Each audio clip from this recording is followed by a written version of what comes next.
Google just dropped Gemini 3.0 and the AI world is losing its mind again. GPT-5, Claude 4, they just got benched. I'm talking benchmarks that crush the competition, video understanding that actually works frame by frame, and a brand new AI-first IDE called Antigravity that's already making developers rethink their entire workflow. This isn't another incremental update. This is Google putting its entire product stack behind AI-first interfaces. Search, Workspace, Chrome, Android, all of it. I'm gonna show you what Gemini 3.0 can do, where it genuinely surprised me, and most importantly, whether it's worth switching your workflow or if you can safely ignore the hype. Let's get into it. All right, let's start with the basics. Gemini 3 is Google's latest and most advanced multimodal AI model. It's designed for deep reasoning and can natively understand text, images, audio, and video all in one system. Now, if you've been following Google's releases, you know Gemini 2 introduced advanced reasoning and early agent capabilities. Gemini 3 takes the foundation and pushes it significantly further: stronger reasoning,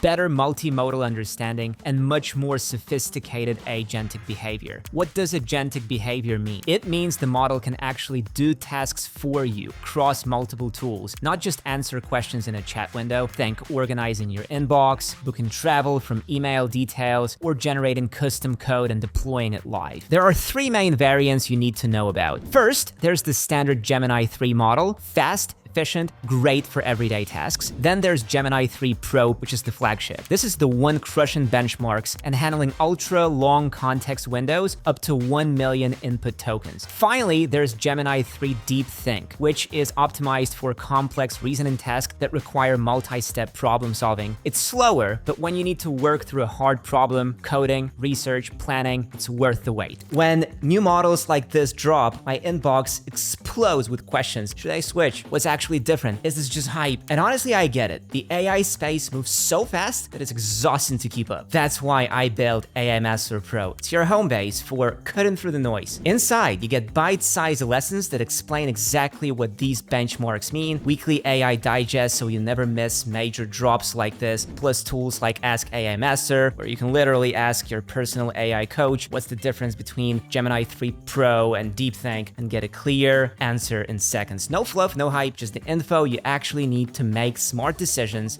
about which tools to use. Now let's talk about why everyone's calling this a breakthrough. Gemini 3 is dominating on benchmarks that actually matter, not just synthetic tests, but evaluations that measure reasoning, understanding, and real-world task performance. Let's start with the Humanities Last Exam. This is a graduate-level exam covering literature, philosophy, history, and complex reasoning. Gemini 3 scored 41%. That might not sound impressive until you realize no other model has even come close to passing this test. It requires deep contextual understanding and synthesis across disciplines, something models have traditionally struggled with. Then there's GPQA, the graduate-level physics, chemistry, and biology benchmark. Gemini 3 hit 91.9%. For context, that's higher than most PhD students score on these questions. This isn't trivia. These are multi-step problems requiring real scientific reasoning. But here's the benchmark that made the entire AI community stop and take notice: ARC AGI 2. This test measures abstract reasoning and general intelligence, the kind of problem solving that's closer to how humans think than just pattern matching. Gemini 3 Deep Think scored 31.1% according to Google's published results. For context, Gemini 2.5 Pro was at around 5%. Competing models from OpenAI and Anthropic are mostly in the low to mid-teens on this test. That's not a marginal improvement. That's a capability jump that suggests we're moving into a new tier of AI reasoning. And it's not just academic benchmarks. On real-world reasoning tasks that simulate enterprise workflows, things like multi-step document processing, cross-referencing information, and complex planning, Gemini 3 shows significant improvements over the previous generation. Independent testers report measurable gains in accuracy and speed on these practical use cases. On top of all that, Gemini 3 became the first model to top the LMArena leaderboard with over 1,500 ELO, 50 points above Gemini 2.5 Pro. LMArena is a crowdsourced benchmark where real users compare models head-to-head on diverse tasks. It's one of the most reliable indicators of real-world performance, and Gemini 3 is currently sitting at number 1. So when people say Google shocked everyone, they're not exaggerating. These aren't minor improvements. These are capability jumps that suggest we're moving into a new tier of AI performance. But here's the feature that personally blew me away, and this is the one that's going to change workflows for anyone working with video. Gemini 3 can analyze YouTube videos frame by frame. Not just the transcript, not just audio, it's actually looking at the visuals, understanding what's on screen, and answering questions about specific moments in the video. The model supports up to 1 million input tokens, which means you can feed it an entire feature-length film or a multi-hour lecture and ask detailed questions about what happens at specific timestamps.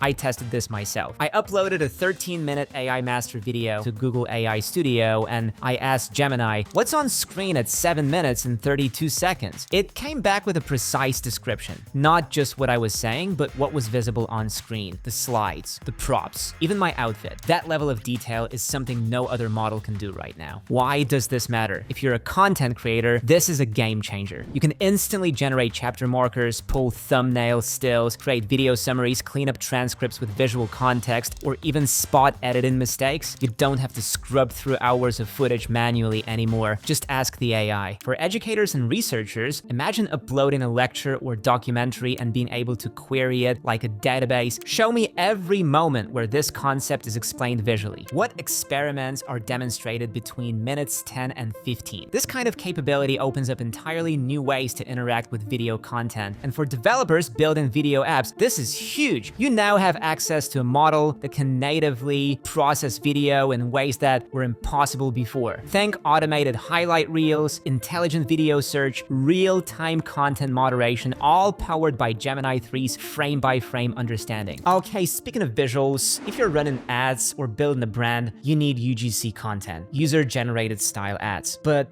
hiring creators, expensive, shooting your own, time-consuming. Watch this. Make UGC.ai. It's basically an ad factory powered by AI. 300 plus realistic avatars. You upload your product image and it puts it in their hands. Seamless product in hand B-roll. They've integrated Sora 2 Pro and VO 3.1 directly into the platform. Just pick your model, describe what you need, and generate. No waitlist, no separate subscriptions.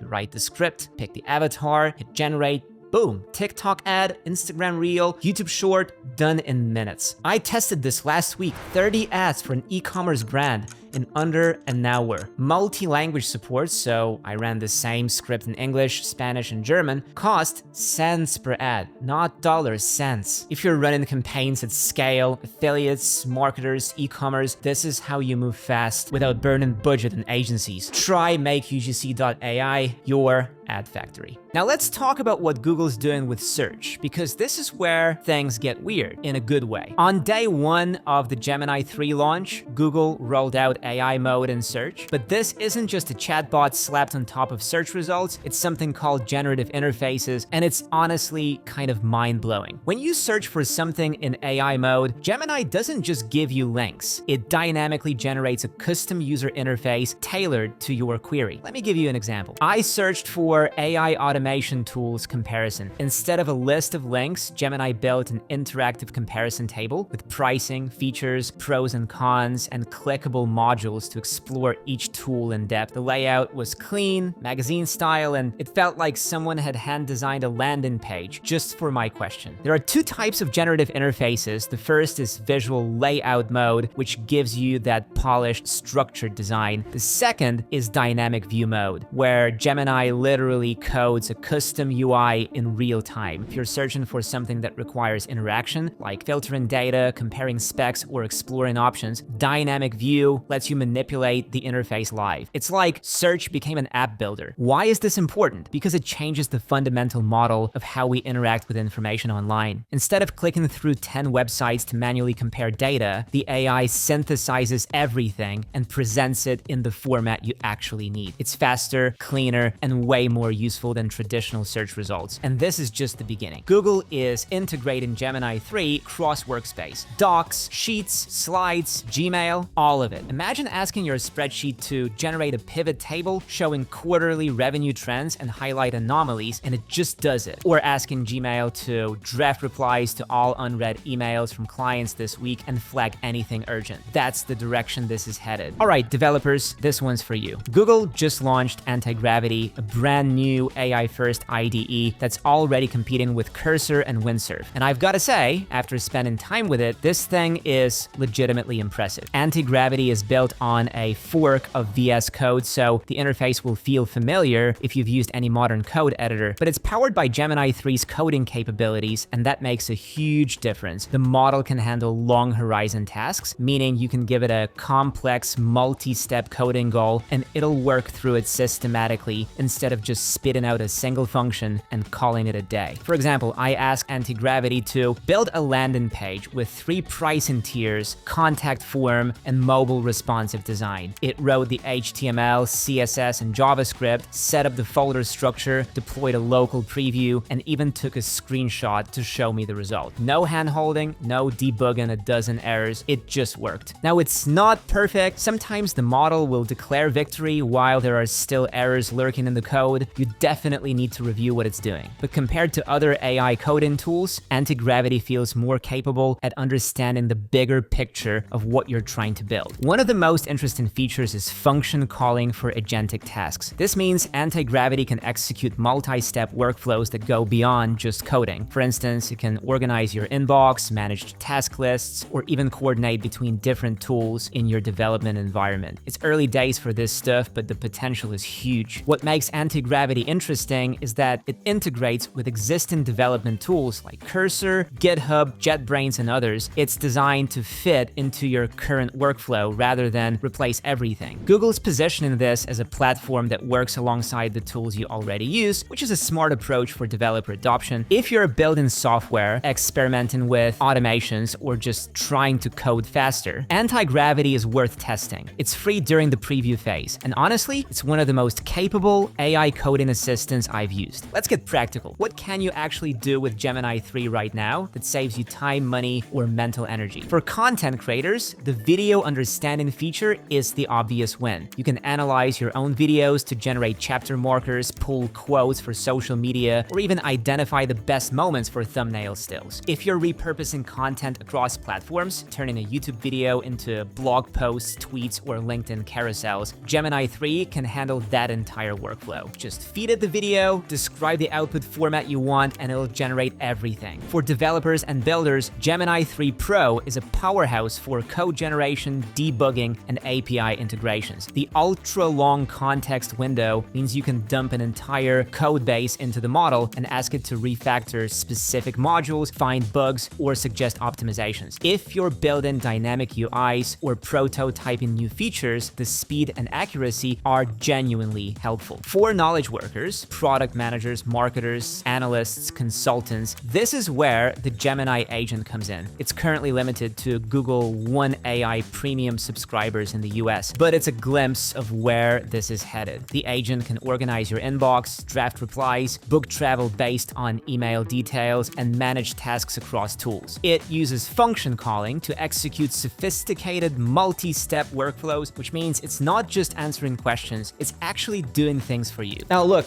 I know what you're thinking. Another AI model, another set of features to learn, I get it. It's overwhelming. This is why we've got AI Master Pro as your all-in-one AI hub. Instead of piecing together random YouTube tutorials, blog posts, and paid courses scattered across the internet, you get everything in one place that actually helps you turn learning into real results. Get access to our Generative AI course with over 100 bite-sized lessons that break down exactly how to use tools like Gemini, GPT, Claude, and Midjourney in practical ways. Not theory, but actual workflows you can use today. You also get 100 plus PDFs and templates, so you're not starting from scratch every time. We've got ready-to-use prompts, automation frameworks, and step-by-step guides. We also build custom AI tools by AI Master that sit inside the platform. We've got Ask AI Master, just like having a personal AI coach who actually knows this stuff. We've got AI Art Studio for visual creation, prompt creator to help you craft better prompts, AI voice booth for voice work, and deep AI research when you need to dig into technical topics. Plus, you get Prompt Lab Pro with 300 plus ready-to-use prompts for freelancers, businesses, funnels, content research, automation, all pre-built. And a curated weekly AI digest so you stay current without drowning in noise. Plus, member perks, AI tool discounts, and a community of people actually doing this work. The big idea here, AI Master Pro isn't a course, it's your home base. So when something like Gemini 3 drops, you're not scrambling. You've got the frameworks, tools, and the coaching to integrate it into your workflow immediately. And right now we're offering 24% off annual membership for the first 1,000 members, links below. Let's talk about what this actually costs and who can use what. The good news is that a lot of Gemini 3 is free. The standard Gemini 3 model is available for free through Google AI Studio with generous rate limits. You can test it, build with it, and use it for personal projects without paying anything. If you want access to Gemini Agent, the fully agentic assistant that can book travel, manage tasks, and coordinate across apps, that requires Google AI Ultra, which is a premium tier subscription currently available only in the US. Pricing varies, but expect it to be on the higher end of what you'd pay for advanced AI subscriptions. Google hasn't made this tier widely accessible yet, and availability outside the US is unclear. Antigravity IDE is free during the preview phase, no subscription required. Google hasn't announced pricing for when it exits beta, but for now, it's a free playground for developers. Now, if you're thinking about using Gemini 3 for work, especially in a business or enterprise context, there are a few things you need to know. First, data privacy. Google states that prompts and outputs in AI Studio are not used to train future models if you're using the API in production mode, but if you're testing in the free tier, your data may be used for model improvement. Read the terms carefully if you're handling sensitive information. For enterprises, Google offers Gemini for Workspace, which includes enhanced security, admin controls, and data residency options. This is the version you want if you're deploying AI across a team or organization. Pricing varies depending on your Workspace plan, but it's typically an add-on to existing Google Workspace subscriptions. One thing to watch, Gemini's integrations with third-party tools are still limited compared to ChatGPT's plugin ecosystem. If your workflow depends on niche integrations, you might find gaps. So here's the bottom line. Should you switch to Gemini 3 or stick with what you're using? Switch if you work with video, need ultra-long context windows, want Google ecosystem integration, or use search heavily. The capabilities here are genuinely ahead of the competition. Stay put if you're locked into OpenAI workflows, need ChatGPT's conversational personality, or prefer Claude's creative writing style. Those are still valid reasons to stick with what you know. But here's my recommendation. Try both. Gemini 3 Pro, it's free, Google AI Studio, test it on your actual use cases, see if it saves you time, and then decide. This video is sponsored by Make UGC, and honestly, it's the fastest way I've seen to crank out ad creative without hiring a full production team. I'll see you in the next one.